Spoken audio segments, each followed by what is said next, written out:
So, it's being spelled out. What do you want to do about it? What they're deciding to do is to press ahead with an extremely aggressive campaign, which I'll credit Chad Loader for pointing this one out on Blue Sky. Biden is to the right of Reagan on this. Even Ronald Reagan, of all people, did far more to stop Israeli atrocities than Biden has done, and that's not saying much. Your lack of imagination is part of the problem as far as what else could he be doing. And it says, I'm not exaggerating. So there's a highlighted clip here from another article. Let me get the source one on this. This is from the Shoah After Gaza. Shoah is a term for the Holocaust by Pankaj Mishra. This is from March 2024. And it says, in 1972, a year before he killed himself, the Austrian writer Jean Amery came across press reports of the systematic torture of Arab prisoners in Israeli prisons. Arrested in Belgium in 1943 while distributing anti-Nazi pamphlets, Amery himself had been brutally tortured by the Gestapo and then deported to Auschwitz. He managed to survive, but could never look at his torments as things of the past. This is typically what happens with trauma. It's very hard, though possible, and there's a lot more research and therapies for trauma now, but yeah, it tends to stick with you. He insisted that those who are tortured remain tortured and that their trauma is irrevocable.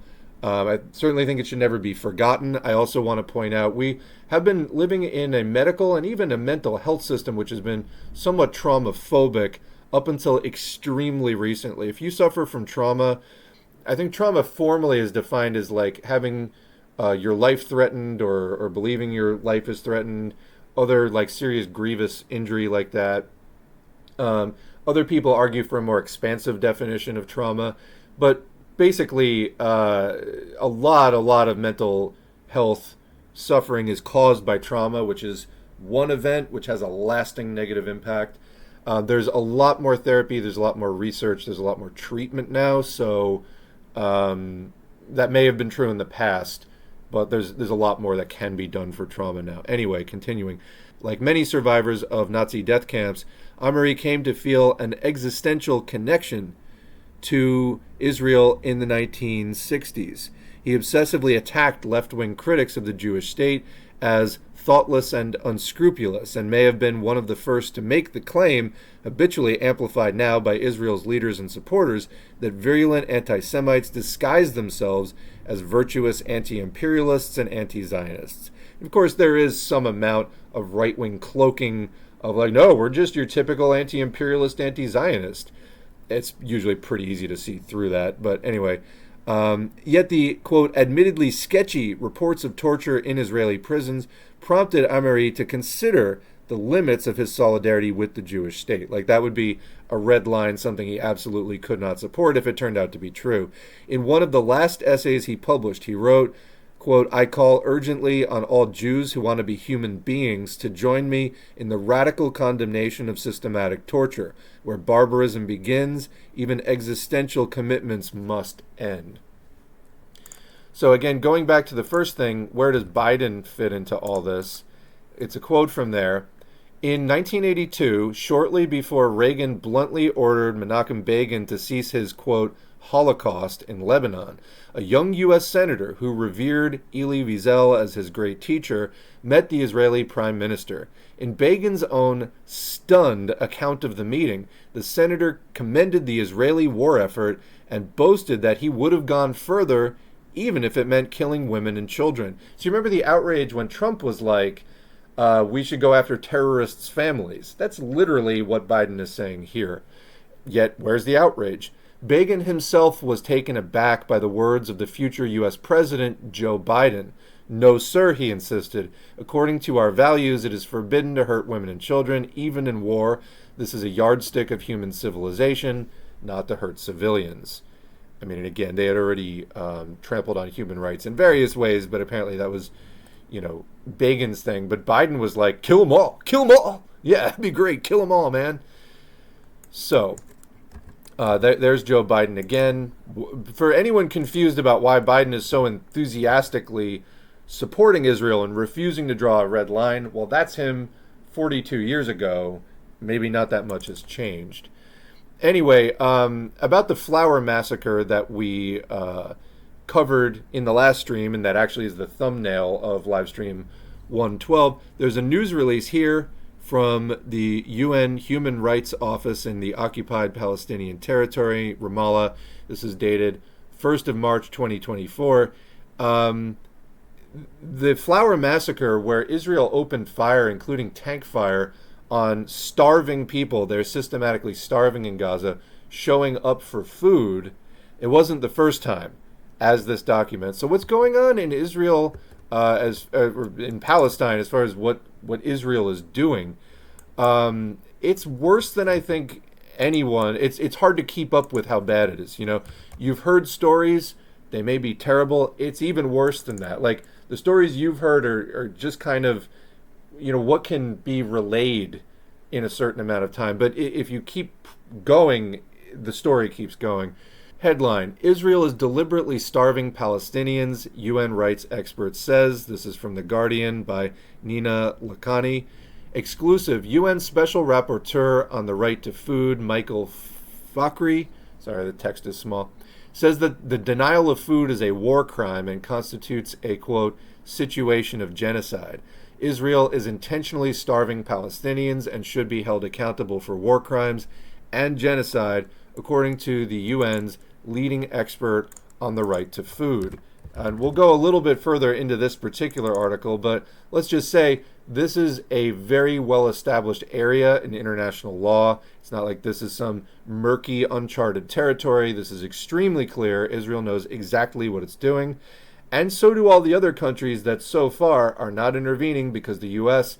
is protecting them, and they're not struggling very hard.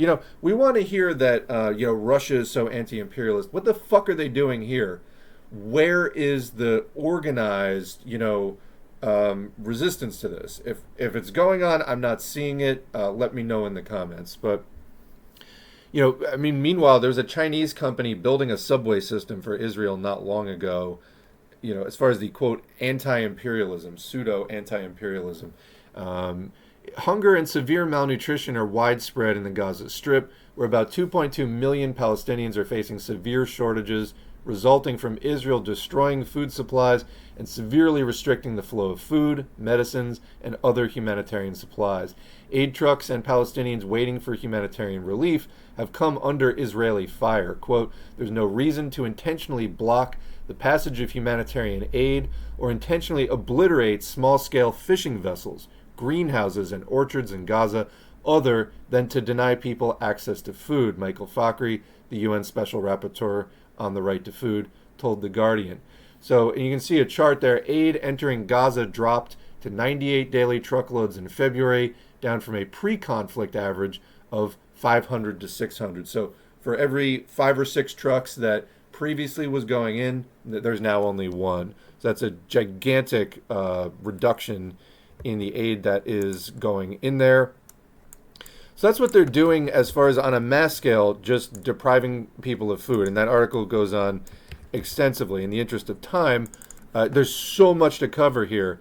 Here's another article. Headline: We are the masters of the house. Israeli channels air snuff videos featuring the systematic torture of Palestinians.